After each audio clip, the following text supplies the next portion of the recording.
హల్లెలూయా. దేవుని నామానికి స్తోత్రం. రాజులు నమ్మిన, ప్రధానులు నమ్మిన ఏ వాళ్ళందరూ కూడా ఒకరోజు మోసం చేస్తారు. ఇచ్చిన మాట నిలబెట్టుకోలేరు. కానీ మనం దేవుని కాడ ప్రార్థన చేసేది ప్రతి ఒక్క విషయం కూడా దేవుడు ఆ టైంలో, ఆ సమయంలో దేవుడు మనకిస్తాడు. హల్లెలూయా. దేవుని నామానికి స్తోత్రం. ఎందుకంటే ఒకప్పుడు మాకు ఇల్లు లేకుంటుండేది. దేవుడు ఇల్లును అనుగ్రహించాడు. దేవుని నామానికి స్తోత్రం.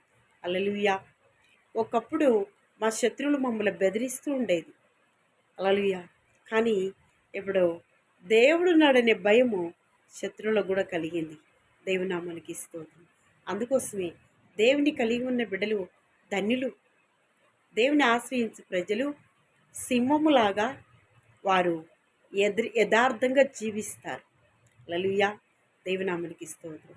సింహానికి దొంగతనంగా పొంచాల్సిన అవసరం లేదు. హల్లెలూయా. యథార్థవంతులు కూడా అలాగే ఉంటారు. సింహాన్ని పోలి ఉంటారు. ఆ సింహం ఎవరంటే నజరేయుడైన యేసు. దేవుని నామానికి స్తోత్రం. ఆయన యథార్థవంతుడు, సత్యవంతుడు, లోకరక్షకుడు, పాప విమోక్షకుడు. దేవుని నామానికి స్తోత్రం.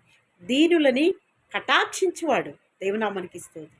దరిద్రుల్ని లేవనెత్తువాడు. కాబట్టి ఆయనను ఆశ్రయించిన ప్రజలు ధన్యులు. హల్లెలూయా. దేవుని ఆశ్రయించిన ప్రజలు ఏమై ఉన్నారు? ధన్యులై ఉన్నారు. ప్రియ చెల్లి, ప్రియ తమ్ముడు, కడవరి సమయంలో ఉన్నాం. నువ్వు దేన్ని ఆశ్రయిస్తున్నావు? సినిమా టాకీస్నా, సెల్లునా, లేకపోతే ఫ్రెండునా?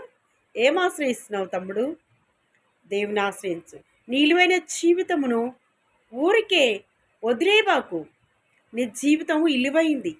దేవుడు విలువ పెట్టి కొని ఉన్నాడు. హల్లెలూయా. దేవుని నామానికి స్తోత్రం. కాబట్టి విలువైన జీవితము ఇలువ కలిగిన దేవుని ఆశ్రయించి నీ జీవితం అంతయు నీ కుటుంబానికి ఆశ్చర్యకరంగా, నీ యొక్క తోబుట్టు వారికి ఆశ్చర్యకరంగా, నీ యొక్క గ్రామానికి ఆశ్చర్యకరంగా, నీ జీవితం నీ ఫ్యామిలీకి ఆశ్చర్యకరంగా, నీకు దీవెనకరంగా జీవించాలనేదే దేవుని యొక్క లక్ష్యం. హల్లెలూయా. Praise lord.